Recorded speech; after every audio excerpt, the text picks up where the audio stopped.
हरे कृष्ण कृष्ण कृष्ण हरे हरे, हरे राम हरे कृष्ण। जैसा कि आप सभी जानते हैं कि आज महाशिवरात्रि की तिथि है और इसी उपलक्ष्य में आप सभी लोग मंदिर में आज एकत्रित भी हुए हैं।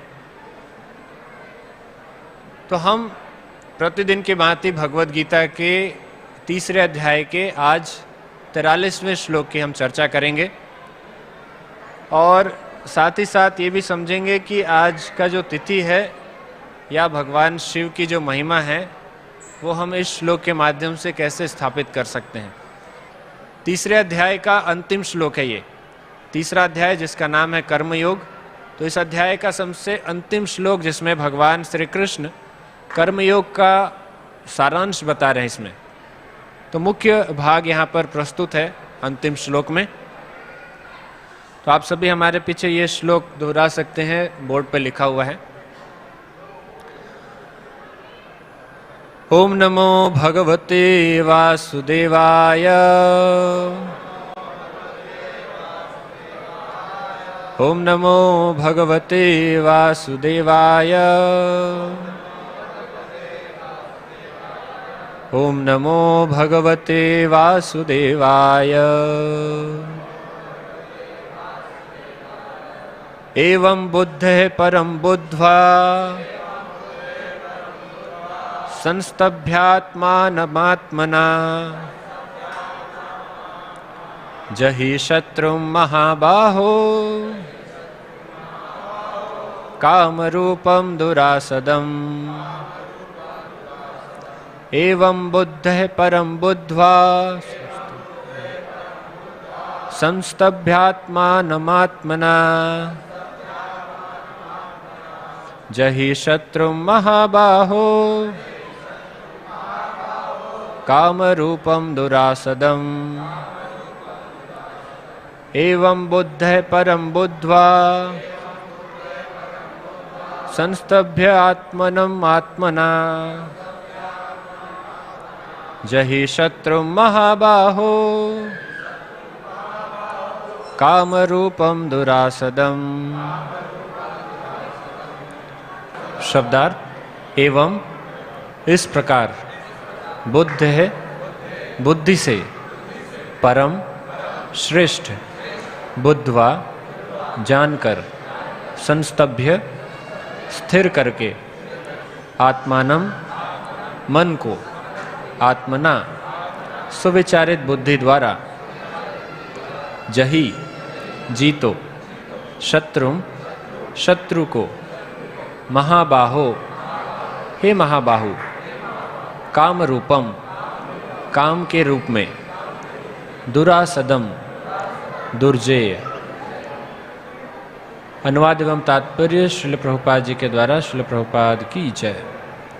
इस प्रकार हे महाबाहु अर्जुन, अपने आप को भौतिक इंद्रियों, मन तथा बुद्धि से परे जानकर और मन को सावधान आध्यात्मिक बुद्धि कृष्ण भावनामृत से स्थिर करके आध्यात्मिक शक्ति द्वारा इस काम रूपी दुर्जय शत्रु को जीतो। आप हमारे पीछे दोहरा सकते हैं इसका अनुवाद। इस प्रकार हे महाबाहु अर्जुन, अपने आप को भौतिक इंद्रियों, मन तथा बुद्धि से परे जानकर और मन को सावधान आध्यात्मिक बुद्धि से कृष्ण भावनामृत से स्थिर करके आध्यात्मिक शक्ति द्वारा इस काम रूपी दुर्जय शत्रु को जीतो। तात्पर्य: भगवद गीता का यह तृतीय अध्याय निष्कर्षतः मनुष्य को निर्देश देता है कि वह निर्विशेष शून्यवाद को चरम लक्ष्य न मानकर अपने आप को भगवान का शाश्वत सेवक समझते हुए कृष्ण भावनामृत में प्रवृत्त हो। भौतिक जीवन में मनुष्य काम तथा प्रकृति पर प्रभुत्व पाने की इच्छा से प्रभावित होता है। प्रभुत्व तथा इंद्रिय तृप्ति की इच्छाएं बद्ध जीव की परम शत्रु हैं, किंतु कृष्ण भावनामृत की शक्ति से मनुष्य इंद्रियों, मन तथा बुद्धि पर नियंत्रण रख सकता है। इसके लिए मनुष्य को सहसा अपने नियत कर्मों को बंद करने की आवश्यकता नहीं है, अपितु धीरे धीरे कृष्ण भावनामृत विकसित करके भौतिक इंद्रियों तथा मन से प्रभावित हुए बिना अपने शुद्ध स्वरूप के प्रति लक्षित स्थिर बुद्धि से दिव्य स्थिति को प्राप्त हुआ जा सकता है। यही इस अध्याय का सारांश है। सांसारिक जीवन की अपरिपक्व अवस्था में दार्शनिक चिंतन तथा यौगिक आसनों के अभ्यास से इंद्रियों को वश में करने के कृत्रिम प्रयासों से आध्यात्मिक जीवन प्राप्त करने में सहायता नहीं मिलती। उसे श्रेष्ठ बुद्धि द्वारा कृष्ण भावनामृत में प्रशिक्षित होना चाहिए। इस प्रकार श्रीमद् भगवद गीता के तृतीय अध्याय कर्मयोग का भक्ति वेदांत तात्पर्य पूर्ण हुआ। उमज्ञानतिमिरन्धस्य ज्ञानाञ्जनशलाकया चक्षुरुन्मिलितं येन तस्मै श्रीगुरवे नमः। श्रीचैतन्यमनोभीष्टं स्थापितं येन भूतले स्वयं रूपः कदा मह्यं ददाति स्वपदान्तिकं। वन्देऽहं श्रीगुरोः श्रीयुतापदकमलं श्रीगुरून् वैष्णवांश्च। श्रीरूपं साग्रजातं सहगण रघुनाथान्वितं तं सजीवं साद्वैतं सावधूतं परिजनसहितं कृष्णचैतन्यदेवं श्रीराधा कृष्णपादान् सहगण ललिता श्रीविशाखान्वितांश्च। नमो विष्णुपादाय कृष्णपृष्ठाय भूतले श्रीमते भक्तिवेदान्त स्वामिनिति नामिने। नमस्ते सारस्वते देवे गौरवाणी प्रचारिणे निर्विशेष शून्यवादी पाश्चात्य देशतारिणे। जय श्री कृष्ण चैतन्य प्रभु नित्यानंद श्री अद्वैत गदाधर श्रीवासादि गौर भक्त वृंद। हरे कृष्णा कृष्णा कृष्णा हरे हरे, हरे राम राम राम हरे हरे। हरे कृष्णा। तो भगवत गीता के श्लोक में भगवान कृष्ण अर्जुन को स्पष्ट रूप से यह उपदेश दे रहे हैं कि किस प्रकार से काम रूपी शत्रु को जीतना चाहिए। वैसे श्लोक के आरंभ में भगवान कहते हैं एवं बुद्ध है, तो एवं शब्द का अर्थ है इस प्रकार। तो जब कोई व्यक्ति कहता है इस प्रकार, अर्थात उसने इससे पहले कुछ कहा होगा, तभी वो कह रहे हैं इस प्रकार से आप जीत सकते हैं। तो भगवान ने इससे पहले क्या चीज़ें कही थी, तो इससे पीछे का जो पृष्ठभूमि है वो हम थोड़ा चर्चा करते हैं। प्रश्न था अर्जुन का। अर्जुन प्रश्न पूछते हैं कि अथ केन प्रयुक्तो अयं पापम चरति पुरुषः अनिच्छन्नपि वार्ष्णेय बलादीव नियोजितः। अर्जुन कहते हैं कि हे वृष्णिवंशी, भगवान को संबोधित करते हुए कहते हैं। वैसे ये वृष्णिवंशी शब्द भी यहाँ पर उपयुक्त रूप से कहा जा रहा है। ऐसे तो भगवान के अनेक नाम हैं, वो तो कृष्ण भी कह सकते थे, सखा भी कह सकते थे, यहाँ पर वृष्णिवंशी शब्द कह रहे हैं। और आगे कह रहे हैं कि मनुष्य न चाहते हुए भी पाप कर्मों के लिए प्रेरित क्यों होता है। क्या हमारे जीवन में भी ऐसी घटनाएं नहीं घटती कि हम भी न चाहते हुए भी कई बार ऐसे कृत्य करने में हमारे अपने आप हमसे हो जाते हैं, या एक बलपूर्वक हमें हमारा मन करवाता है कि हम न चाहते हुए भी उस पाप कर्म को कर बैठते हैं। हमें पता होता है कि सही क्या है और गलत क्या है, फिर भी हम पाप कर्म जानबूझकर हम कर बैठते हैं। और इसमें एक हमारे पीछे एक बहुत बल एक आता है, और इसके माध्यम से मन विचलित हो जाता है और वो करने पर हम कह सकते हैं विवश हो जाता है। तो अर्जुन का भी ये प्रश्न है। ऐसा नहीं कि अर्जुन हमसे कुछ बहुत महान प्रश्न पूछ रहे हैं भगवान कृष्ण से हमारे विषय में। वो हम सब के दिनचर्या से, हमारी दैनिक दिनचर्या से भली भांति परिचित हैं। इसीलिए अर्जुन इस प्रकार का प्रश्न पूछ रहे हैं कि न चाहते हुए भी मैं पाप क्यों कर बैठता हूँ।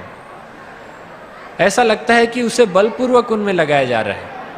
अर्जुन ये कहते हैं कि ऐसा लगता है कि मुझे बलपूर्वक इस कार्य में लगाया जा रहा है। तो ऐसा क्यों होता है? अर्जुन ने जब भगवान को वृष्णिवंशी कहा है, तो इस श्लोक में अर्जुन भगवान के उस महान वंश का वर्णन कर रहा है जिसका उद्धार भगवान कृष्ण ने जन्म से ही कर दिया था। क्योंकि भगवान कृष्ण ने इस वंश में जन्म लिया है, इसीलिए इस वंश में जितने भी पूर्वज आए हों भगवान कृष्ण से पहले, वो सभी महान हैं। और इस वंश में आगे भी जो आ रहे हैं वो सभी महान ही हैं, क्योंकि वो सभी भगवान से संबंधित हैं। और ये ऐसा वंश है जहाँ पर ये इतना महान है, जहाँ भगवान कृष्ण का जन्म हुआ है इसमें, कि ये कभी भी ये लोग पाप नहीं कर सकते। ये कभी किसी प्रकार से पाप कृत्य में इनका कोई संबंध नहीं होगा। इसीलिए अर्जुन यहाँ पर वृष्णिवंशी शब्द कह रहे हैं, क्योंकि प्रश्न तो इसी पर आधारित है कि न चाहते हुए भी मैं पाप क्यों करता हूँ। तो भगवान इसके लिए उत्तर देते हैं, काम एष क्रोध एष रजोगुण समुद्भव महाशनो महापापमा विद्येन मिह वैरिणम। भगवान कहते हैं कि अर्जुन, इसका कारण रजोगुण के संपर्क से उत्पन्न काम है।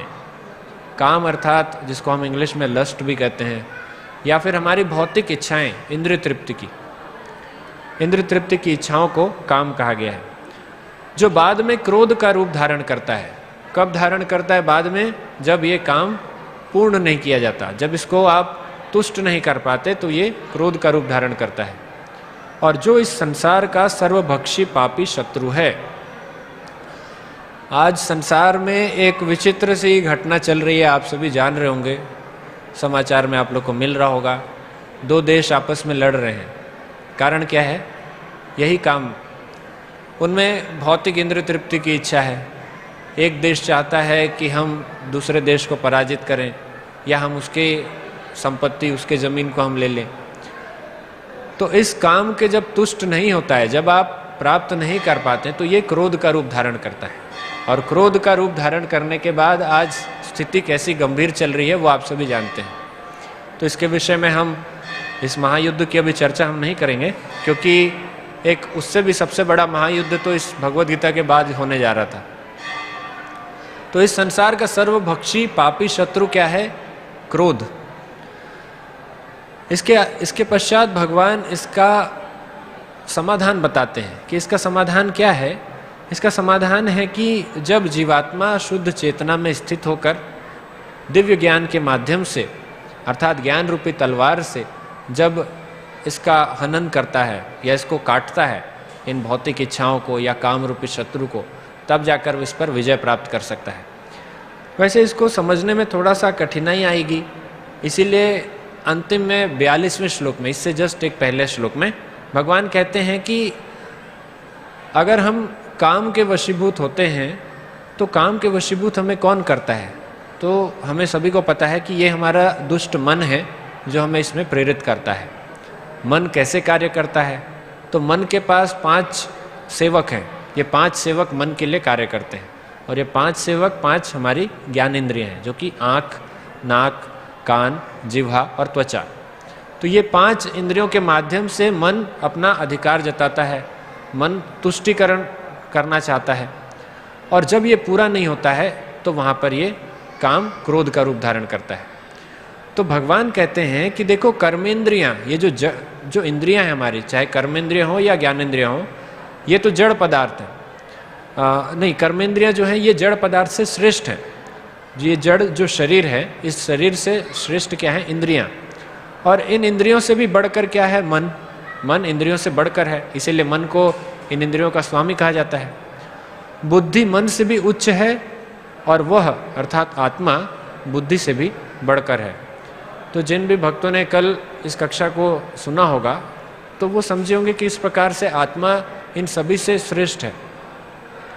तो आज हम इस श्लोक में देख रहे हैं कि इस प्रकार हे महाबाहु अर्जुन, अपने आप को भौतिक इंद्रियों, मन तथा बुद्धि से परे जानकर, परे अर्थात इन सबसे श्रेष्ठ, इन सबसे ऊपर जानकर, तथा मन को सावधान आध्यात्मिक बुद्धि से स्थिर करके आध्यात्मिक शक्ति रूपी द्वारा इस काम रूपी दुर्जय शत्रु को जीतो। शक्ति क्या है? हमारी आध्यात्मिक शक्ति। कैसे प्राप्त होगी? जब हम स्वीकार कर लेंगे, जब हम समझ जाएंगे कि हम शरीर नहीं, हम आत्मा हैं। तो जिस दिन हमें ये अनुभव हो जाएगा, जिस दिन हमें ये साक्षात्कार हो जाएगा कि हम वास्तव में कौन हैं, हम वास्तव में आत्मा हैं, तो उस आत्मा की जो आध्यात्मिक शक्ति है उसके माध्यम से हम काम रूपी शत्रु को जीत सकते हैं। लेकिन समस्या ये है कि हमने कई जन्मों से अपने आप को ये शरीर मानकर ही कार्य किया है, और आज भी हम अपने आप को शरीर ही मानते हैं। जब भी हम आईने के सामने जाते हैं तो क्या कभी आपने अपने आप को देखा है? अगर इस इस दर्शन को अगर हम समझें कि हम शरीर नहीं हम आत्मा हैं, तो क्या आपने कभी अपने जीवन भर में कभी अपने आप को देखा है? हम कहेंगे हमने कभी नहीं देखा। ना ही हमने अपने आप को देखा है, ना हमने किसी और को देखा है। हम जो भी देखते हैं हम उस शरीर को देखते हैं, और उस शरीर के माध्यम से ही हम एक दूसरे के साथ संबंध बनाते हैं। इस संसार से हम संबंध बनाते हैं और सुख दुख में लगे रहते हैं। लेकिन जिस दिन हम ये समझ जाएं कि हम शरीर नहीं, हम तो परमात्मा के दिव्य अंश आत्मा हैं, उस दिन से फिर इस संसार में हमारा जो संबंध है वो भी दिव्य हो जाएगा। क्योंकि न सिर्फ हम अपने आप को आत्मा समझेंगे, बल्कि हम दूसरों को भी आत्मा रूप में ही देखेंगे। और यही एक शुद्ध भक्त का लक्षण है कि वो सबको समान दृष्टि से देखता है, समदृष्टि। तो इसमें हम आगे बढ़ेंगे। इससे पहले चर्चा हम, क्योंकि आज जो विषय है, आज जो तिथि है उससे संबंधित है। तो आप सभी को ज्ञात होगा, वैसे हम जानते हैं महाशिवरात्रि की जो तिथि है, आज शिव जी एवं पार्वती माता का विवाह का तिथि है। तो ये विवाह को इतने सेलिब्रेशन के साथ, इतने धूमधाम के साथ क्यों मनाया जाता है? आखिर क्या कारण था इसके पीछे? इसके पीछे कथा इस श्लोक से भी संबंधित है। तो एक समय की बात थी कि एक राक्षस था जिसका नाम था तार। उसका पुत्र हुआ तारकासुर। तो तारकासुर ने बहुत कठिन तपस्या की, और कठिन तपस्या के माध्यम से जब उसने ब्रह्मा जी को प्रसन्न किया, तो ब्रह्मा जी ने उससे पूछा कि क्या वरदान चाहिए। ब्रह्मा जी तो बहुत प्रसिद्ध हैं वरदान देने के लिए, और हम जानते हैं कि सारे असुर ब्रह्मा जी के पास ही जाते हैं या तो शिव जी के पास जाते हैं। तो ब्रह्मा जी तो वैसे भी वरदान सबको दे देते हैं, ठीक है आपने इतना मेहनत किया तो फल दे देते हैं। ब्रह्मा जी ने पूछा क्या चाहिए। तारकासुर ने, जैसा कि सभी असुर चाहते हैं, कहा कि मुझे अमर बना दो। तो सभी असुर को यही चाहिए कि हमको अमर बनना है। आज भी कुछ असुर लोग हैं जो अपने आप को अमर बनाने के पीछे पड़े हैं, लेकिन वो इतना नहीं जानते कि अगर वो समझ जाएं छोटी सी बात कि हम शरीर नहीं हम आत्मा हैं, तो आत्मा का स्वभाव तो अमर ही है। वास्तव में हम अमर हैं, लेकिन हमने जिस शरीर को धारण किया है ये नष्ट होता है, परंतु हमारी समझ अभी वहाँ तक नहीं पहुँची है। हम ये बोल रहे हैं, आप ये सुन रहे हैं, लेकिन फिर भी हमें साक्षात्कार नहीं हुआ है। इसीलिए भगवान ने दूसरे अध्याय के बाद 16 और अध्याय कहे, जिसके माध्यम से हमें धीरे धीरे ये समझ में आए कि हम अपने आप को आत्मा कैसे अनुभव करें, या अनुभव करने के लिए क्या क्या स्टेप्स हैं, किस तरह से हम अपने आप को समझें। तो तारकासुर ने जब कहा कि मुझे अमर बनना है, तो ब्रह्मा जी बोले मुझसे नहीं हो सकता, ये तो मेरे बस की बात नहीं है, कुछ और मांग लो। तो तारकासुर बड़ा बुद्धिमान था। उसने कहा कि आप मुझे 2 वरदान दीजिए। पहला वरदान तो ये कि आपके बनाए हुए किसी रचना से मेरी मृत्यु नहीं होगी, और दूसरा वरदान ये कि मेरी मृत्यु शिव जी के पुत्र के माध्यम से हो। यहाँ पर प्रश्न अब सोचने वाली बात है कि ये तो सिंपल सी बात है कि शिव जी का पुत्र से मरूं, बता दिया ना उसने कि किससे मरना है। लेकिन समस्या उस समय यह थी कि शिव जी माता सती के वियोग में उस समय पर क्रोध में थे, और वो ध्यान मग्न बैठे हुए थे। अब पुत्र कहाँ से हो? पुत्र होने के लिए पत्नी भी चाहिए, पत्नी होने के लिए विवाह भी होना चाहिए, विवाह होने के लिए व्यक्ति को तैयार तो होना चाहिए। और इस समय पर शिव जी इस मुद्रा में है कि उनको कोई बात भी नहीं कर सकता। अगर कोई बात करने जाए, हो सकता है उनको डिस्टर्ब करने जाए तो पता नहीं क्या कर दे। तो यह सब बात थी, और सारे देवता पहुँचे ब्रह्मा जी के पास। ब्रह्मा जी ने बोला मैं क्या कर सकता हूँ, मैंने तो दे दिया वर, अब क्या किया जाए। इस बीच तारकासुर ने इतना अत्याचार मचाया, उसने स्वर्ग लोक, पाताल लोक, सब कुछ, सब जगह त्राही त्राही हो गई। तो फिर ब्रह्मा जी ने कहा कि विष्णु जी के पास चलते हैं, भगवान विष्णु ही कुछ उपाय बताएंगे। तो भगवान विष्णु ने कहा ठीक है। उन्होंने देवताओं में से कामदेव से कहा कि आप जाइए और शिव जी का ध्यान भग्न कीजिए, उनको थोड़ा डिस्टर्ब कीजिए। अब यहाँ पर आपको श्लोक समझ में आ रहा होगा, काम रूपी शत्रु को कैसे जीतना है। अब कामदेव साक्षात गए शिव जी के पास, और उन्होंने अपने ट्रिक्स, जो भी उनके तरीके होंगे, उन्होंने अपनाए। शिव जी को कुछ फर्क ही नहीं पड़ा, शिव जी तो ध्यान में बैठे हुए हैं। उसके बाद कामदेव ने सबसे अंत में अपना सबसे जो महत्वपूर्ण, सबसे खतरनाक जो अस्त्र होगा, जिस अस्त्र को चलाने से फिर पूरी सृष्टि काम के वश में हो जाती है, उस अस्त्र को शिव जी पर छोड़ दिया। तो शिव जी को वैसे तो कुछ असर उन पे हुआ नहीं, लेकिन वो उनका जो ध्यान था वो उस समय पर टूट गया। और ध्यान टूटने के बाद वैसे भी बड़े क्रोधित थे, माता सती के वियोग में थे ही, और उन्होंने देखा कि सामने ये कामदेव खड़ा है। तो वो तो चाहते थे संसार के भले के लिए शिव जी को उठाएं कि उठें आप, आगे सृष्टि भी चलानी है। लेकिन शिव जी ने जैसे ही कामदेव को देखा, उन्होंने अपना तीसरा नेत्र खोलते ही कामदेव को भस्म कर दिया। तो कामदेव वहां पर ही जलकर समाप्त हो गया। कामदेव रूपी शत्रु को शिव जी ने जीत लिया। क्यों जीत पाए भगवान शिव? क्योंकि वो भगवान की सदैव भक्ति में लगे रहते हैं। भगवान श्री रामचंद्र जी कहते हैं, एक बार इस तरह से बात आती है, एक बार श्री रामचंद्र जी से पूछा गया कि रामेश्वर शब्द का क्या अर्थ है। तो भगवान श्री रामचंद्र जी ने कहा कि राम के जो ईश्वर हैं वो रामेश्वर हैं। तो शिव जी मुस्कुराने लगे। तो माता पार्वती ने पूछा, आप क्यों मुस्कुरा रहे हैं? तो शिव जी ने कहा कि भगवान ने कितनी चतुराई से रामेश्वर शब्द का अर्थ ही बदल दिया। तो पार्वती माता ने कहा कि अच्छा, तो रामेश्वर शब्द का क्या अर्थ है? आपने समझा ना इसका अर्थ, कि राम के जो ईश्वर हैं, तो वहाँ पर शिव जी को रेफर कर रहे थे श्री रामचंद्र जी। लेकिन उसके बाद माता पार्वती ने जब पूछा तो भगवान श्री रामचंद्र जी कहते हैं, शिव जी कहते हैं कि राम जिनके ईश्वर हैं वे रामेश्वर हैं। इस शब्द का क्या अर्थ हुआ? राम किनके ईश्वर हैं? शिव जी के। तो शिव जी स्वयं कह रहे हैं कि मैं सदैव श्री रामचंद्र जी का गुणगान गाते रहता हूँ। तो चूंकि शिव जी सदैव भगवान की भक्ति में निमग्न रहते हैं, इसलिए वो कामदेव पर विजय प्राप्त कर पाए। यही श्लोक में कहा गया है कि यदि हम अपनी भौतिक इंद्रियों, मन तथा बुद्धि से परे होकर मन को सावधान आध्यात्मिक बुद्धि से स्थिर करके आध्यात्मिक शक्ति द्वारा इस काम रूपी शत्रु को हम जीत सकते हैं। सदैव भगवान की भक्ति में अगर आप लगे रहें, अगर आप अपने मन को खाली समय न दें, खाली समय वैसे भी मन क्या करेगा? दुष्टता ही करता है। तो अगर हम उसे समय ना दें, उसे सदैव भगवान की सेवा में, भक्ति में या हमारे अन्य क्रियाकलाप में अगर हम लगाए रखें, तो मन के पास समय नहीं होगा इधर उधर का सोचने का। और जब खाली मन होता है तभी वो इस प्रकार के उलझुल विचार लाता है कि कभी काम के विषय में, कभी ईर्ष्या के विषय में, कभी दूसरे की निंदा करना है, ये सब विचार लाता है। श्रील प्रभुपाद जी कहते थे कि जब हमें रजोगुण एवं तमोगुण का प्रभाव बढ़ जाता है, तब इसके दो लक्षण प्रकट होते हैं। पहला लालच और दूसरा काम। तो काम की जो स्थिति है, ये रजोगुण एवं तमोगुण के ज़्यादा हो जाने से ये प्रवृत्ति आती है। तो इसका क्या उत्तर होना चाहिए, क्या समाधान होना चाहिए?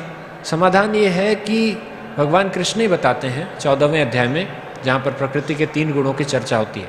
वे कहते हैं कि जैसे जैसे हम भक्ति के माध्यम से सतोगुण की ओर आगे बढ़ते हैं, वैसे वैसे ये काम, क्रोध एवं तमोगुणी एवं रजोगुणी जो प्रवृत्तियां हैं वो धीरे धीरे समाप्त होने लगती हैं।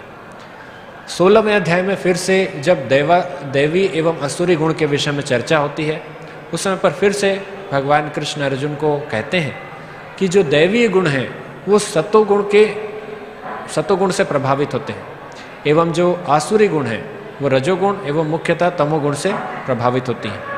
इसलिए यदि हम अपने आप को, अपने मन को, बुद्धि को, अपने आप को धीरे धीरे हम सतोगुण की ओर खींचें भगवान की भक्ति के माध्यम से, तो हम इस प्रकार के जितने भी अनर्थ हैं इन सब से हम बच सकते हैं। सीधी सी बात है, यहाँ से सीढ़ियों से जब आप नीचे उतरते हैं और सीढ़ी से जब ऊपर चढ़ते हैं, तो जब हम ऊपर चढ़ते हैं उसमें ज़्यादा एनर्जी लगती है, ज़्यादा शक्ति लगती है, बजाय कि आप नीचे जाते हैं तब।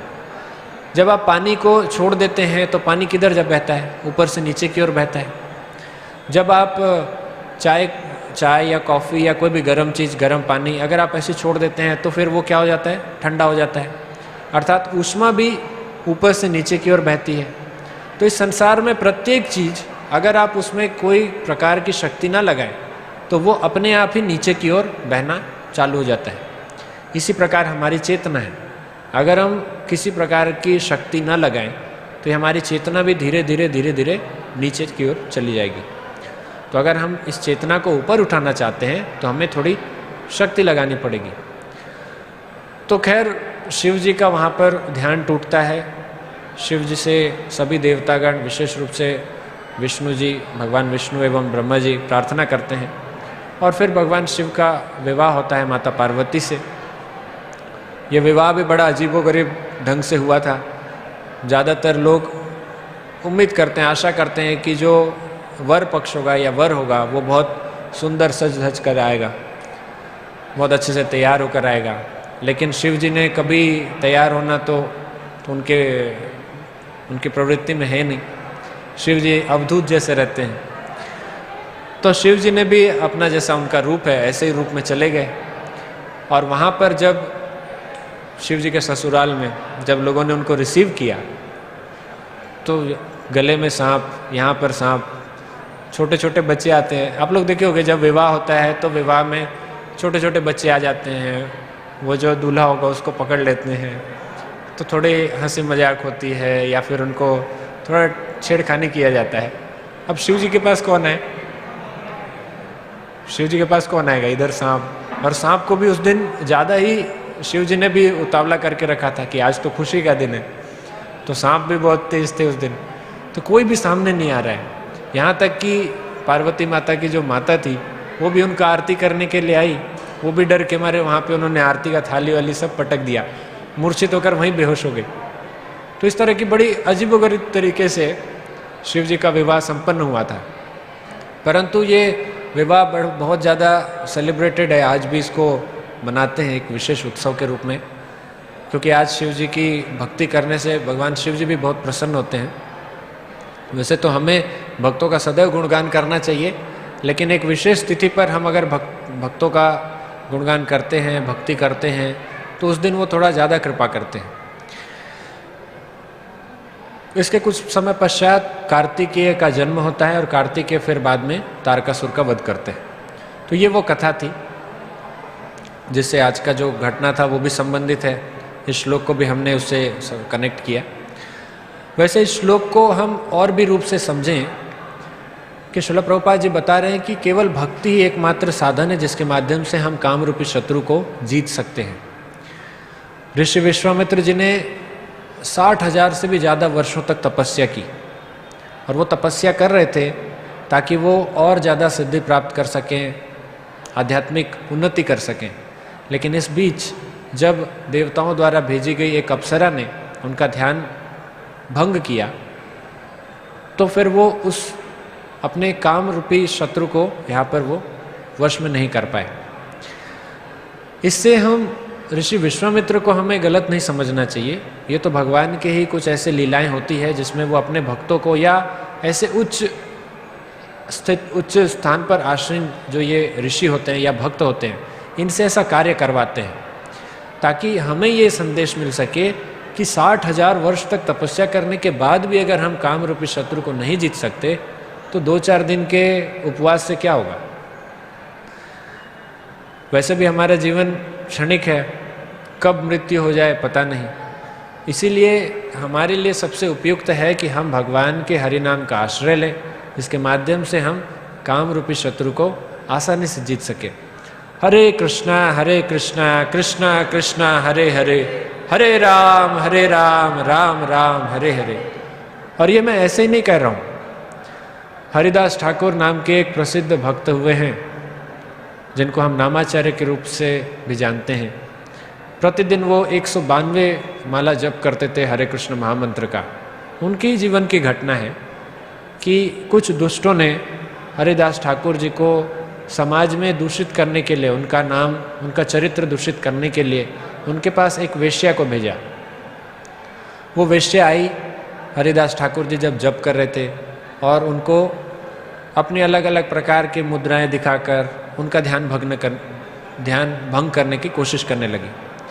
परंतु हरिदास ठाकुर जी ने कहा कि आप इतना प्रयास मत कीजिए, मुझे जप करने दीजिए, आज मेरा जप पूरा हो जाएगा तो फिर मैं आपकी इच्छा पूरी करूँगा। तो उसने सोचा अच्छी बात है, मैं बैठ जाती हूँ। तो वो बैठ गई हरिदास ठाकुर जी के थोड़ा सा दूर में, और हरिदास ठाकुर जी अपना जप करने लगे। जप करते करते करते करते पूरी रात बीत गई, सुबह हो गया। जब सुबह हो गया तो वैश्य का क्या काम, वो सोची कि ठीक है अगली रात में आती हूँ। तो उसने हरिदास ठाकुर जी से कहा, स्वामी जी मैं चलती हूँ, आज शाम को आऊँगी। वैश्य वहाँ से चली गई। हरिदास ठाकुर जी अपने जप में लगे रहे। शाम को वैश्य वहाँ पर फिर आई। हरिदास ठाकुर जी ने कहा, मुझे क्षमा कीजिएगा, कल मैं आपकी इच्छा पूरी नहीं कर पाया, आज बस थोड़ा सा माला बचा है। हरिदास ठाकुर जी का थोड़ा सा माला 192 माला है, थोड़ा सा माला बचा है, ये पूरा कर लेने दीजिए, फिर मैं आपकी इच्छा पूरी करूँगा। उसने कहा ये भी अच्छी बात है, ठीक है थोड़ा सा ही है। उस दिन भी जप करते करते करते रात बीत गई, सुबह फिर हो गया। अब ध्यान देने वाली बात यह है कि वैश्या भी सुन रही है। जब हरिदास ठाकुर जी जप कर रहे हैं तो हरि नाम को वैश्या भी सुन रही थी। उसने सोचा आज भी ऐसा ही निकल गया, वो फिर चली गई। फिर शाम को आई। ऐसा 3 रात्रि तक इस तरह से चला। तीसरी रात्रि के बाद उस वैश्या के मुख से अपने आप हरि नाम निकलने लगा। एक शुद्ध भक्त के संपर्क में जब कोई आता है और 3 रात्रि तक उसने हरिदास ठाकुर जी के मुख से हरि नाम सुना, तो आप सोच सकते हैं कि उसमें कितना परिवर्तन आया होगा। वो वैश्या भी हरि नाम जप करने लगी, और उस दिन जब सुबह हुआ तो उसने कहा मुझे क्षमा कीजिए, कुछ ऐसे दुष्ट थे जिन्होंने मुझे आपके पास भेजा था ताकि मैं आपके चरित्र को दूषित कर सकूं, लेकिन आपने तो मुझे ही बदल दिया, तो मैं आपसे दीक्षा प्राप्त करना चाहती हूँ, मैं आपकी शिष्य बनना चाहती हूँ। तो हरिदास ठाकुर जी ने वहीं पर उन्हें हरि नाम से दीक्षित किया और उन्हें कहा कि आप यहीं पर अपने कुटिया बनाकर इधर आप भजन कीजिए। और हरिदास ठाकुर जी वहाँ से चले गए। तो हरे कृष्ण महामंत्र का प्रभाव देखिए। वैसे तो ये हरिदास ठाकुर जी की भी महिमा है, वो शुद्ध भक्त हैं, पर शुद्ध भक्ति को हम भी प्राप्त कर सकते हैं अगर हम हरे कृष्ण महामंत्र का नियमित रूप से स्थिरता से अपनी बुद्धि को उसमें लगाकर ध्यानपूर्वक हम जप करते रहें। हरे कृष्णा कृष्णा कृष्णा हरे हरे, हरे राम राम राम हरे हरे। श्रीपाद आयेंद्र प्रभु जो कि श्रील प्रभुपाद जी के बड़े ही वरिष्ठ भक्त शिष्य थे और उनकी भी नाम में बहुत रुचि थी। हम उन्हें भी नामाचार्य ही कह सकते हैं, क्योंकि वो भी रोज 22 घंटे जप करते थे, सिर्फ 2 घंटे सोते थे, 22 घंटे वो हरि नाम कीर्तन में जप में लगाते थे। तो श्रीपाद आयेंद्र प्रभु जी कहते थे कि हरि नाम और कीर्तन, हरे कृष्ण महामंत्र के विषय में बताते हैं। वो कहते हैं कि हरि नाम जप करना भी आवश्यक है और हरे कृष्ण महामंत्र कीर्तन करना भी। हरि नाम जप हम करते हैं तो ये टैबलेट की तरह काम करता है। औषधि लेते हैं, टैबलेट खाते हैं, तो टैबलेट की तरह काम करते हैं। लेकिन अगर कोई व्यक्ति गंभीर रूप से बीमार हो, उसमें थोड़ी भी शक्ति नहीं हो, तो उसे इंजेक्शन दिया जाता है। तो कहते थे कि हरे कृष्ण जो कीर्तन है वो इंजेक्शन के समान है। जब इंजेक्शन लगता है तो व्यक्ति तुरंत खड़ा उठता है। तो आप सभी को भी हरे कृष्ण कीर्तन में ज़्यादा आनंद आता है, हरे नाम जप से। लेकिन फिर भी दोनों चीज़ें आवश्यक है। आप रोज़ इंजेक्शन तो नहीं ले सकते ना। रोज़ कीर्तन हम कर सकते हैं, उदाहरण इतना एप्ट नहीं है, इसमें एकदम पूरा बैठता नहीं है, लेकिन टैबलेट भी रोज़ लेना चाहिए, हरे नाम भी रोज़ हमें जप करना चाहिए। तो हरिदास ठाकुर जी का ये उदाहरण है। एक और उदाहरण है जो कि इस मंदिर से जुड़ा हुआ है। इस मंदिर की जब निर्माण कार्य चल रहा था, या इस मंदिर से निर्माण से पहले जब यहाँ पर कुछ श्रील प्रभुपाद जी के विदेशी भक्त आए हुए थे, और ये तो जगह एक जंगल के तरह था, और यहाँ पर चोर डाकू भी आते थे, और इस जंगल में कई प्रकार के सांप और बड़े बड़े चूहों के बिल ये सभी होते थे, मच्छर होते थे। तो जो भक्त थे बड़ी कठिनाई से, बड़ी कष्ट से यहाँ पर वे रहते थे और धीरे धीरे प्रचार कर रहे थे। उस समय पर जो भक्त थे उनके नेतृत्व कर रहे थे परम पूज्य गिरिराज स्वामी महाराज, जो कि कालांतर में यहाँ के टेम्पल प्रेसिडेंट हुए पहले। तो परम पूज्य गिरिराज स्वामी महाराज की भी घटना है। उस समय पर ये विदेशी भक्त लोग जब रहते थे तो रात के समय में कई बार ऐसा होता था कि जो दुष्ट लोग होते थे, जो नहीं चाहते थे कि यहाँ मंदिर बने, वो कुछ वेश्याओं को यहाँ भेजा करते थे। वैसी घटना जैसे हरिदास ठाकुर जी के साथ हुई थी, कुछ वेश्याओं को भेजा करते थे भक्तों के पास, ताकि बाहर के लोग जब देखें कि अरे देखो हरे कृष्ण वाले क्या करते रात को, तो इनका भी चरित्र खराब हो। लेकिन आधी रात में भी जब वेश्याएं इस तरह आती थी भक्तों के पास, पर फिर भी भक्त लोग विचलित नहीं होते थे। वे बड़े ही सम्मान के साथ उनको हाथ जोड़कर उनके कहते कि आप जाइए, हमें भक्ति करने दीजिए। तो कुछ समय बाद उन वेश्याओं को भी लगा कि ऐसे अच्छे भक्तों को हमको परेशान करके क्या मिलेगा, भगवान हमको ही उल्टा दंड देंगे। तो हम देख सकते हैं कि भगवान की भक्ति के माध्यम से जब विदेशी भक्त इस प्रकार की बाधाओं को दूर कर सकता है, तो फिर हम भी प्रयास करें तो ये क्यों संभव नहीं है। तो काम रूपी शत्रु को जीतने के लिए हरे कृष्ण महामंत्र का कीर्तन एवं जप अत्यंत आवश्यक है। और इसीलिए हम भी आपसे अनुरोध करते हैं कि आज की तिथि में कम से कम आप घर जाकर हरे कृष्ण महामंत्र का थोड़ा बहुत जप कीजिए और भगवान का हरि नाम को नियमित रूप से जप करने के लिए आज से निश्चय कीजिए। तो हम हरे कृष्ण महामंत्र के साथ आज की कक्षा का समापन करेंगे। हरे कृष्णा कृष्णा कृष्णा हरे हरे, हरे राम राम राम हरे हरे। किसी का कोई प्रश्न हो तो आप पूछ सकते हैं, अन्यथा हम 2 मिनट कीर्तन करेंगे और फिर एंड करेंगे।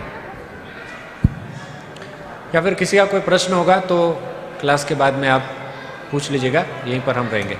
हम थोड़ा देर अभी कीर्तन कर लेंगे जब तक पट खुलता है। हरे कृष्णा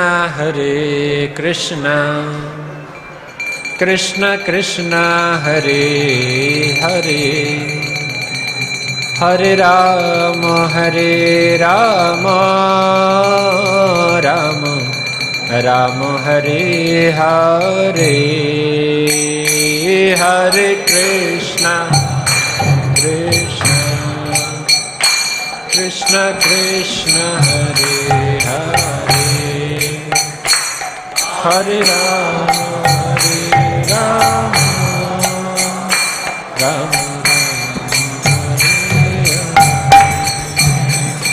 हरे कृष्णा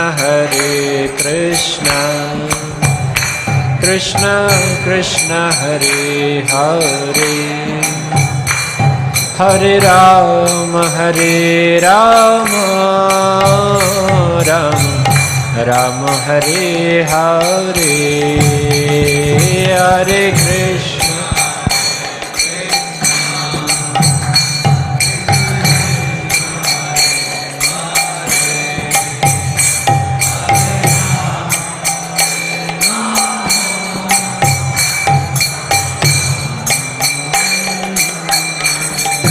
हरे कृष्ण हरे कृष्णा कृष्णा कृष्णा हरे हरे, हरे राम राम हरे हरे, हरे कृष्णा कृष्णा कृष्णा हरे हरे, हरे राम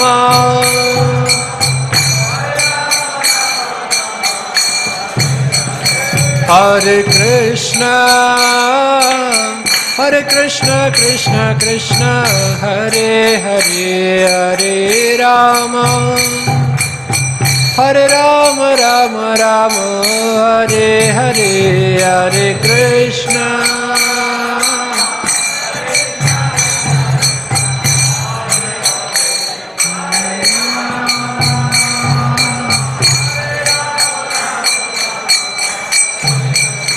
हरे कृष्णा कृष्णा कृष्णा हरे हरे, हरे राम राम हरे हरे, हरे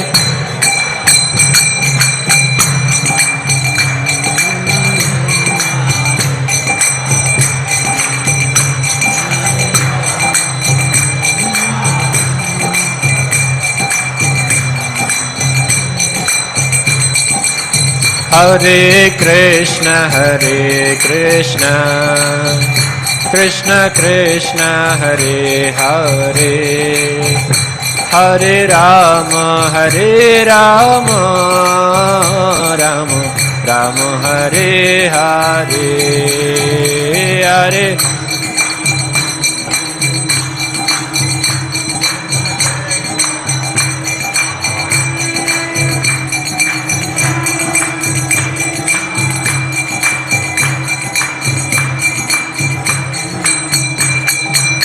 जय प्रभुपद जय प्रभुपद, प्रभुपद जय प्रभुपद जय प्रभुपद।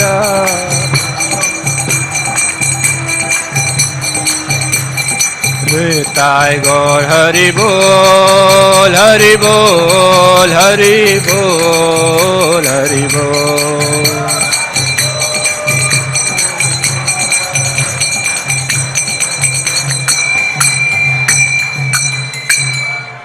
श्री श्री राधा रास बिहारी भगवान की जय, श्री श्री सीताराम लक्ष्मण भक्त हनुमान की जय, श्री श्री गौर निताय की जय, श्रील प्रभुपाद की जय, संवेत भक्त वृंद की जय, निताय गौर प्रेमानंदे हरे हरे कृष्ण।